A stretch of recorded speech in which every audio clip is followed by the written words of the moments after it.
He thought it was just a blind date, until she said, "You don't remember me, do you?" Grayson Hale checked his watch again. 6:43 p.m. He had no idea why he'd agreed to this. His sister had begged him to go. "Just one blind date, Gray. You need to talk to someone who isn't a board member or an investor." He had caved only to stop her relentless calls. Now he sat at a small cafe on Main Street in the sleepy Vermont town he'd left years ago, a place that still smelled of rain-soaked pine and roasted coffee. It was too warm inside, the chatter too close. The cafe's wooden beams, mismatched chairs, and shelves of used books felt like an alien world compared to the sleek glass and steel offices he called home. He had promised himself he'd give this exactly 15 minutes, then he could leave with a polite smile and a clear conscience. When the door opened, he barely looked up. A gust of cold air slipped in, followed by a woman's quiet voice. "Grayson Hale?" He turned. She stood by his table, a touch out of breath, blonde hair twisted loosely into a soft bun, a few curls falling against her cheek. Her dress was a simple floral pattern, not designer, but graceful. Her eyes were light blue, alert yet gentle. "I'm so sorry I'm late," she said. "The roads are terrible tonight." "It's all right," Grayson replied, rising automatically. He gestured toward the chair across from him. "Please." She smiled and sat, setting her small purse beside her. "Thank you for waiting. I almost thought you'd leave." "I considered it," he admitted dryly. Her laugh was low, genuine, and somehow disarmed him. They ordered black coffee for him, chamomile tea for her, and for a few minutes, the conversation skimmed the surface. Work, weather, how small the town still felt. She didn't mention his company, didn't ask about the magazine profiles or Forbes lists. It was oddly refreshing. Just as he began to relax, she leaned forward slightly, studying him. "You don't remember me, do you?" Grayson blinked. "I'm sorry?" A faint, knowing smile touched her lips. "You saved me once, Grayson, when I was just a hungry kid hiding behind the book stacks." The words hit him like a soft but sudden blow. His fingers stilled around the coffee cup. Saved her? A hungry kid? Book stacks? He searched her face, the curve of her smile, the glimmer of memory that refused to form. Nothing clear, just a flicker, a whisper of a moment buried somewhere deep. He started, but the words fell away. Across from him, the blonde woman only smiled a little wider, her blue eyes steady. Grayson didn't remember, but something in her tone, in the quiet certainty of it, pressed against a locked place in his mind, a place he wasn't sure he wanted to open. Grayson stared at her, unsure how to respond. Across the table, the woman, Tessa, held his gaze with calm confidence, as if she had expected his confusion. She took a slow sip of her tea, letting the silence linger. "I'm sorry," he said finally, voice low. "I really don't remember." "I didn't think you would," she replied gently, setting her cup down. "You were a teenager. I was a scrawny little girl in hand-me-downs. You had no reason to notice me." Grayson leaned back slightly, frowning. "And yet you're here." Tessa gave a small shrug, almost playful. "I figured if fate was bold enough to toss us into a blind date together, I should at least say thank you properly." He searched her expression. She didn't seem to be toying with him. No hint of manipulation, no attempt to make him feel guilty. Just honesty. A rare thing in his world. The server returned with their dinner orders. He had defaulted to the chef's special, some kind of rosemary chicken, while she chose the butternut squash soup and a side salad. Simple, but comforting. As they began to eat, Grayson asked, "So, what do you do now, when you're not catching people off guard on blind dates?" Tessa smiled.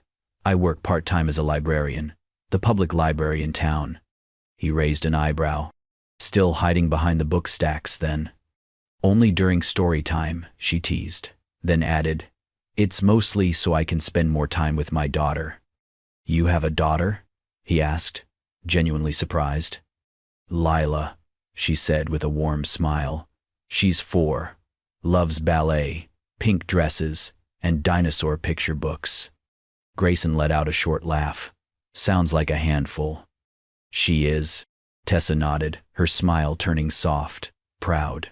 But she's the best part of my life. He found himself curious.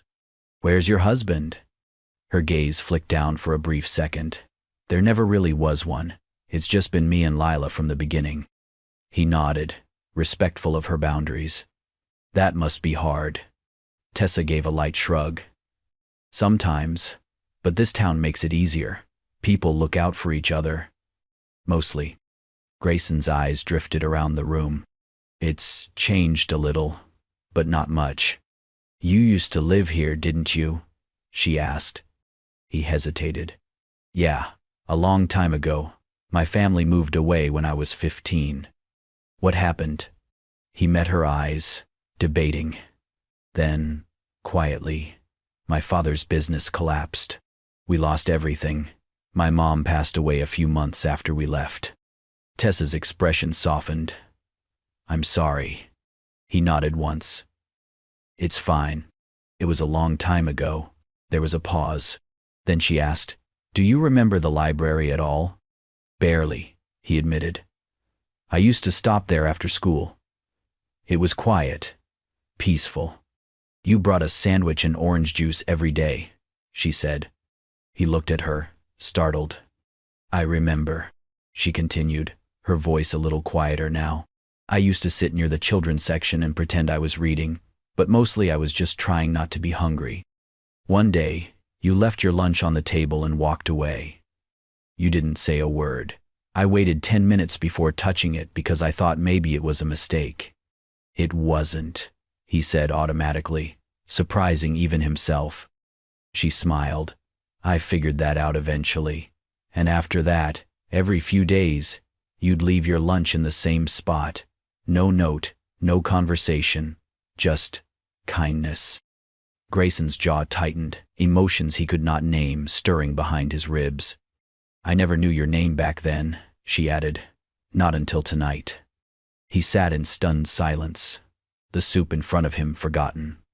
A blurry image flickered in his memory, his hands setting down a brown paper bag next to a silent small girl with tangled blonde hair. He had not thought about that in years. Maybe ever. I didn't think anyone noticed, he said quietly. I did, Tessa replied. And I never forgot.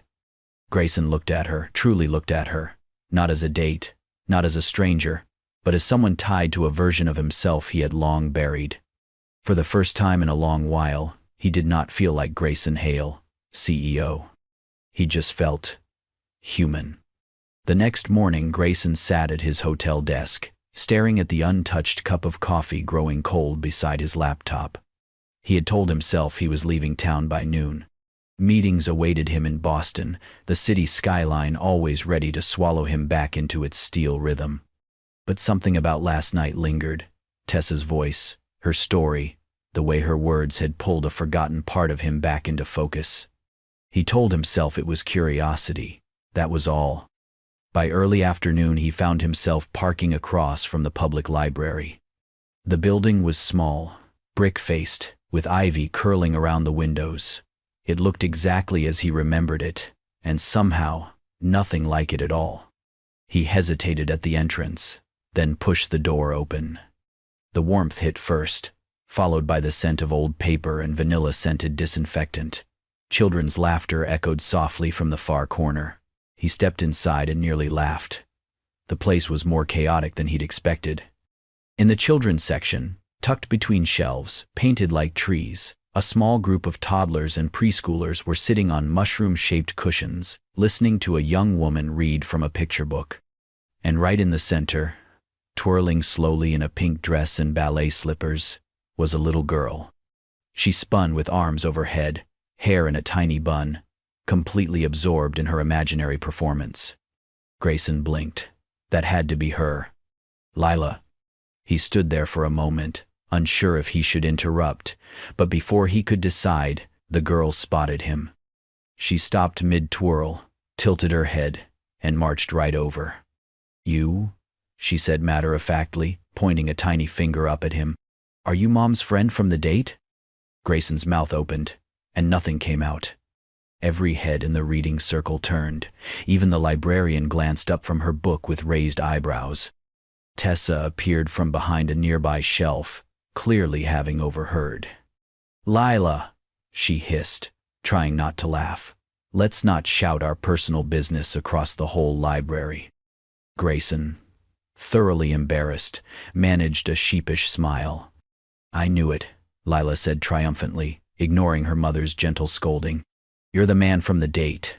The one with the serious face." Grayson chuckled. "Serious face, huh?" Tessa approached, hands full of children's books. She looked amused. "I told her a little about you," she admitted, shooting Lila a look that was more playful than reprimanding.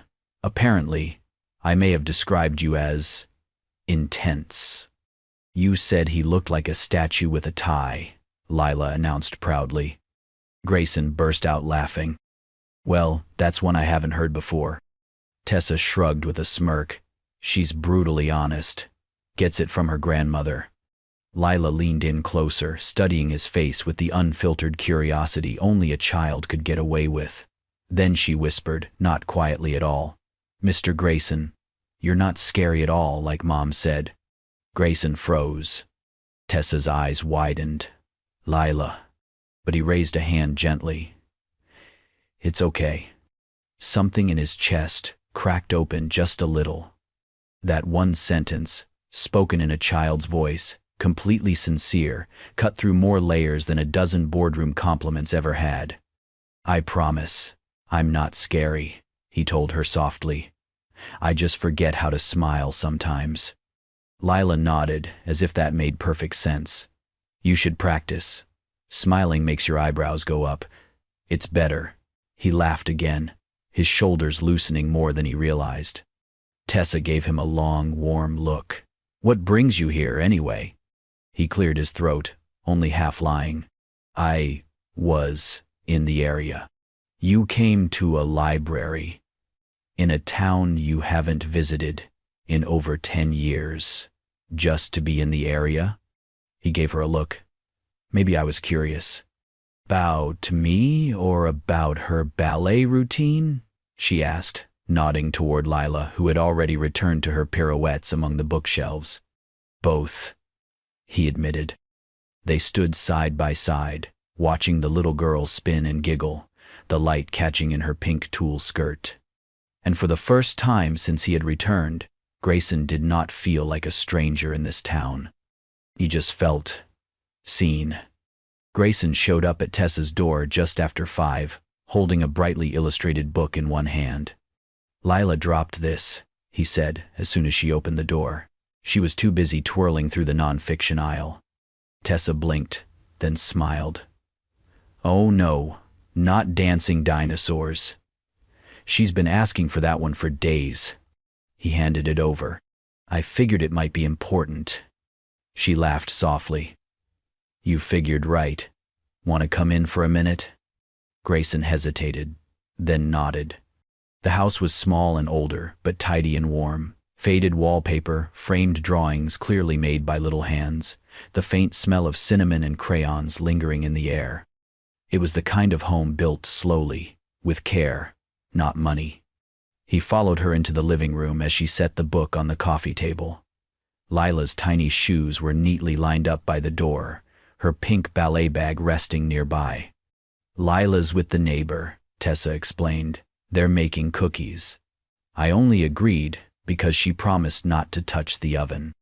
"Smart mom. I've learned to pick my battles." As Grayson glanced around, his eye caught something on the dining table, a stack of mail. A pale yellow envelope sat half open on top. He was not trying to snoop, but the bold letters across the top were hard to miss. Final notice. Foreclosure warning. Tessa noticed his pause. Her smile faltered. She crossed the room quickly, scooping up the papers and pressing them against her chest. "It's nothing," she said too quickly. Grayson turned to her. "Tessa, it's just a delay in payments. I'll work it out." Her tone was firm, almost defensive. "I didn't ask you here to talk about my bills." "I didn't think you did," he said gently, "but I'd like to help."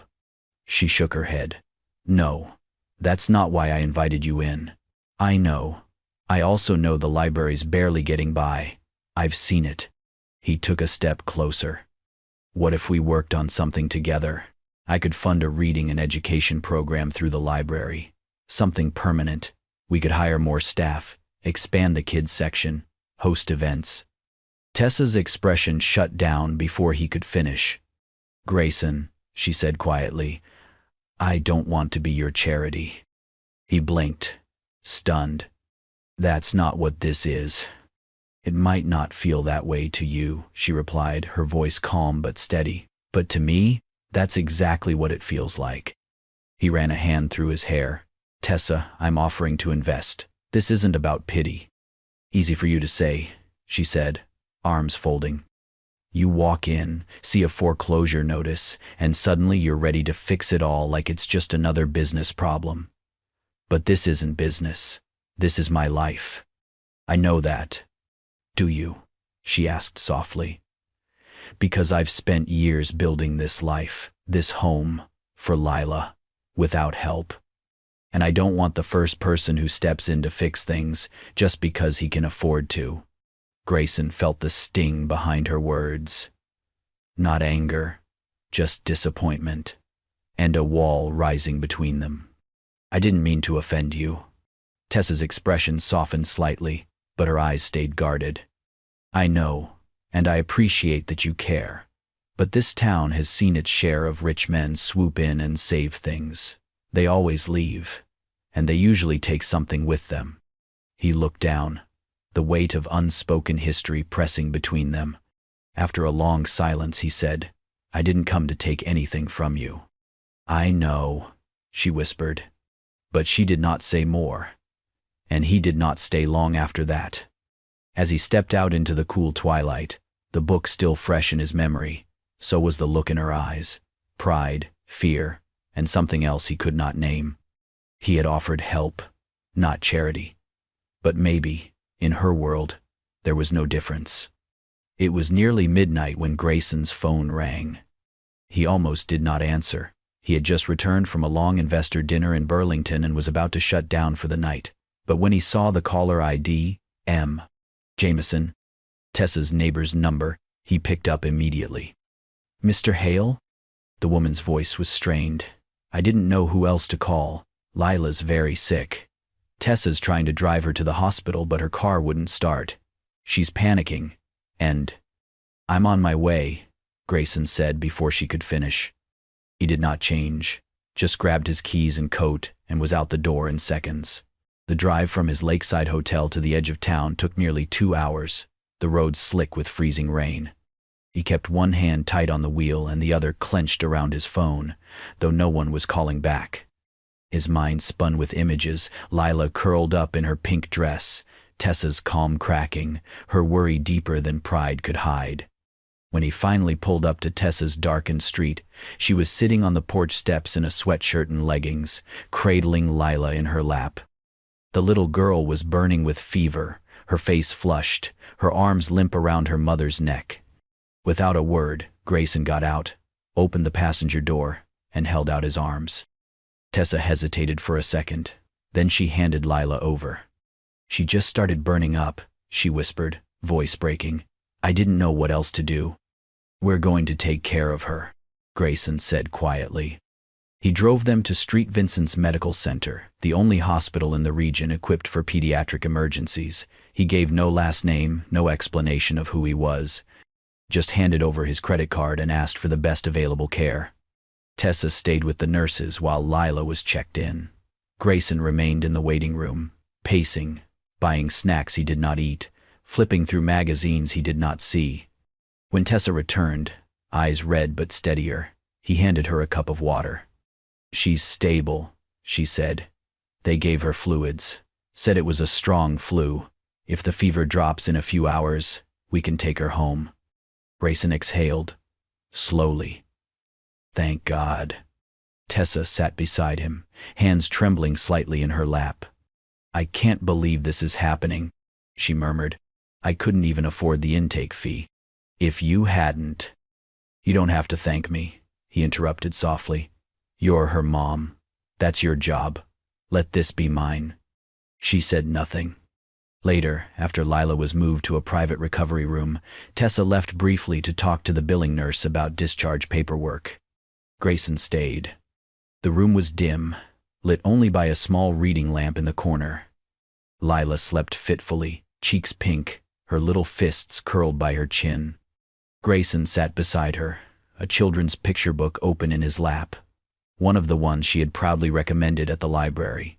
He read quietly, his voice steady, calm. Every so often, he dipped a cloth in cool water and wiped her forehead. When Tessa returned, she stopped in the doorway. Grayson was still reading, his voice low and warm. Lila had shifted in her sleep, head resting lightly against his arm, breathing evenly. He looked up when he noticed her. "I hope it's okay," he said softly. "She was asking for you." Then, she just drifted off. Tessa nodded, slowly stepping inside. "I've never seen anyone do that for us," she whispered. Her voice cracked. Grayson looked at her, really looked, and something shifted between them. The air felt different now, not heavier, but more honest. "You two shouldn't have to do everything alone," he said. Tessa walked over and sat beside him, silent for a moment. She reached out and gently brushed a curl from Lila's damp forehead. "She's lucky you were here." "I'm lucky she trusts me," he said. They sat together in the quiet hum of the room, no words left to fill the silence. Just the soft breathing of a child, and the quiet, unexpected peace of not feeling alone. They walked in silence beneath the canopy of early spring trees, the hospital now far behind them. Lila had been discharged an hour earlier, her fever finally broken. She was back home, asleep in her bed, curled around a stuffed dinosaur. Tessa had offered Grayson coffee as a thank you, but he had suggested a walk instead. Now, the two of them strolled slowly through the quiet residential streets of the town Grayson had not visited in years. "It hasn't changed much," he murmured. Tessa glanced up at him. "Is that a good thing or a bad thing?" He gave a small smile. "Used to be the worst thing in the world." They walked a few more steps before he spoke again, his voice lower. "My mom died here." Tessa looked at him gently but said nothing. "We left town not long after," he continued. "My dad's business collapsed. Bankruptcy, scandal. I was 15. Everyone I thought were friends disappeared overnight. We couldn't afford our house anymore, or much of anything, and then she got sick." Tessa stopped walking. Grayson slowed beside her. "I hated this place for a long time," he admitted. "Every corner, every street, just reminded me of what we lost, what I couldn't fix." She said softly, "You were a kid." He nodded, jaw tight. "I know that now. But for a long time, I thought if I worked hard enough, earned enough, built something powerful enough, maybe I could rewrite all that." Tessa looked at him, eyes searching. "And did it work?" He let out a breath. "I built the company. The money came. Recognition. But none of it ever felt like enough." A light breeze rustled the trees. Somewhere in the distance, a dog barked. Grayson turned to face her fully. "But when I walked into that library," he said, "and saw Lila twirling in her little pink dress, and you smiling like the world wasn't falling apart, I didn't feel like I needed to fix anything. I just wanted to be there." Tessa's expression softened. "That's a big thing for someone who sees the world in terms of problems to solve." "I don't want to solve you," he said, half laughing. "Or her. I just want to be part of whatever this is." They stood in silence, the air thick with something tender and real. Then Tessa said quietly, "Maybe you left the pain here, and now you're finding the healing." Grayson blinked. The words hung in the space between them, gentle but profound. For a man who spent most of his life measuring things in metrics and milestones, her words felt like truth. Not something to quantify, just something to feel. He looked up at the familiar sky, the same one that had once watched a broken boy leave town in silence. Now, it saw a man choosing to stay. The knock on Tessa's door came just after sunset. She wasn't expecting anyone, and when she opened it, the sight of the man standing there made her heart drop. "Hello, Tess," he said smoothly. She instinctively stepped in front of the doorway, shielding Lila's drawings taped to the wall behind her. "Derek," she said, voice tight, "what are you doing here?" "I heard you're doing well," he said, glancing over her shoulder. "Met someone? A real high roller, huh?" She did not respond. Derek's smile did not reach his eyes. "Thought I should check in, since I never really got my chance to be part of Lila's life." Tessa crossed her arms. "You had chances, you just didn't take them." "Well," he said, shrugging, "maybe it's time I did." The meaning behind his words chilled her. She slammed the door without another word. 2 days later, she was served with custody papers. The official notice shook her more than she wanted to admit. Derek had never cared before. He had never paid a cent in child support. But now, suddenly, he wanted to play the father card, because of Grayson. Because he saw what she had, or what he thought she was about to have. Tessa stared at the legal document, her hands trembling.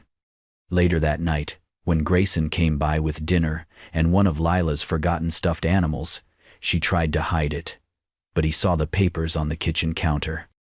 He read the headline and looked at her. "Tessa," he said softly, "you don't have to do this alone." She shook her head. "I'm not letting you get involved. You're not letting me help.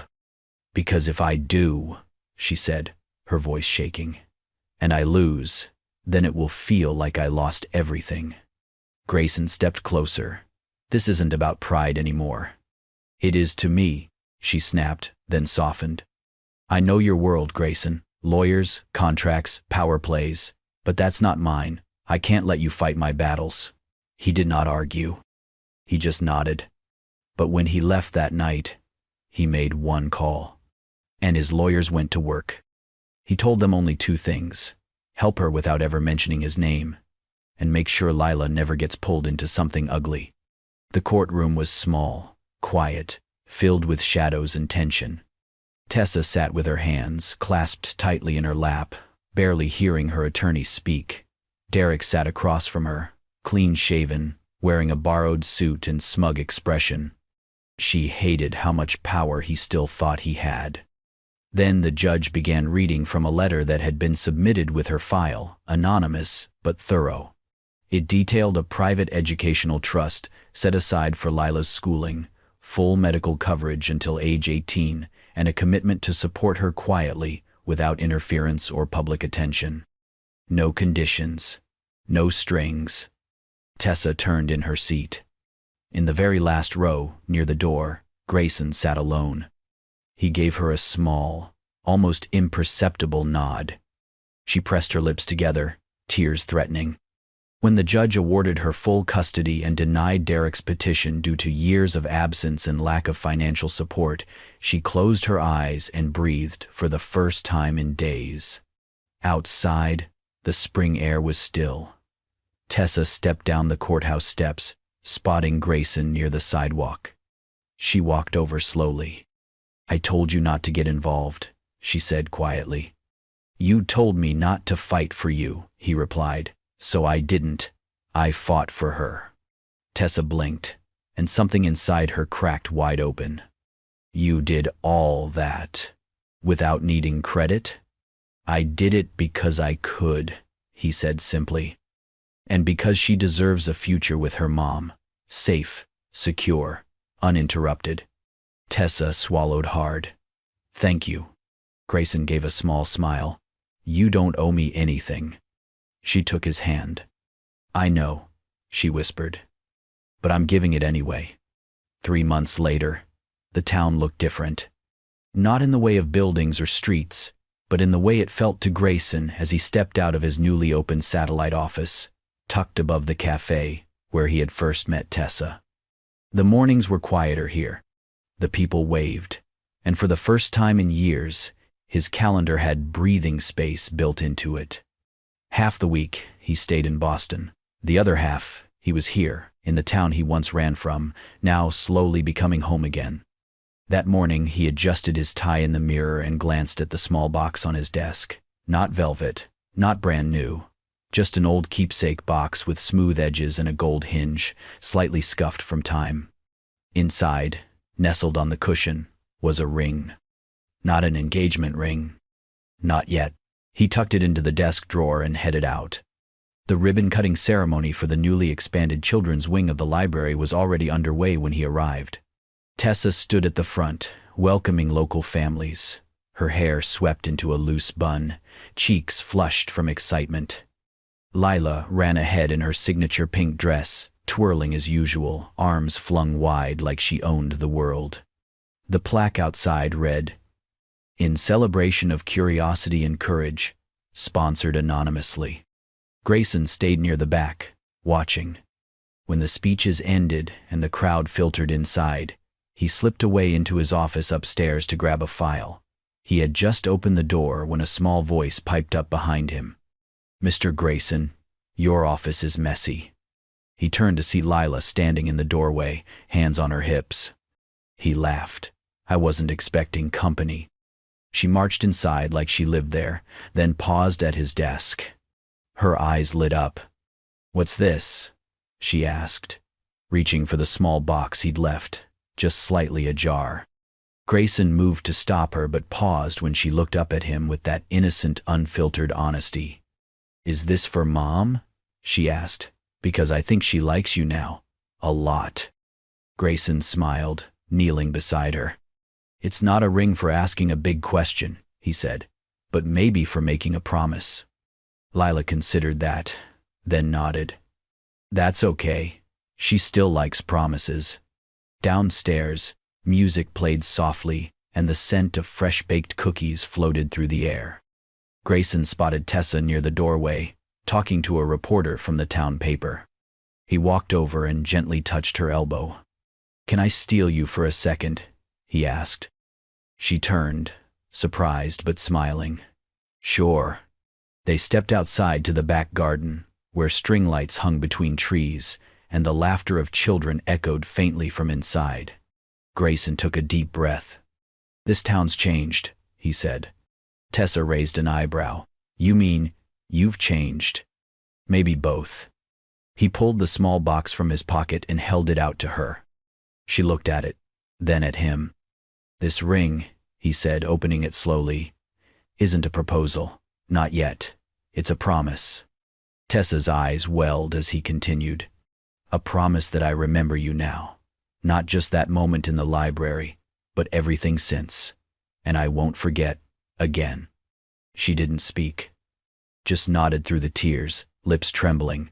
He slipped the ring onto her finger, a delicate, simple band with a pale stone, and she leaned forward, resting her forehead against his. From behind them, a giggle erupted. They turned just in time to see Lila bounding down the steps. "Mr. Grayson," she shouted, flinging her arms around his legs. "Now you're stuck with us forever." Tessa laughed through her tears. Grayson crouched to scoop Lila into his arms. "Stuck with you?" he said. "That sounds like the best deal I've ever made." And under the soft glow of garden lights, surrounded by the sounds of a library reborn, the three of them stood together, not just as strangers crossing paths, but as something whole, something new, something worth staying for. If this story touched your heart, imagine how many more are waiting to be told. Grayson, Tessa, and little Lila showed us that healing can begin in the most unexpected places, and sometimes a forgotten act of kindness returns to change everything.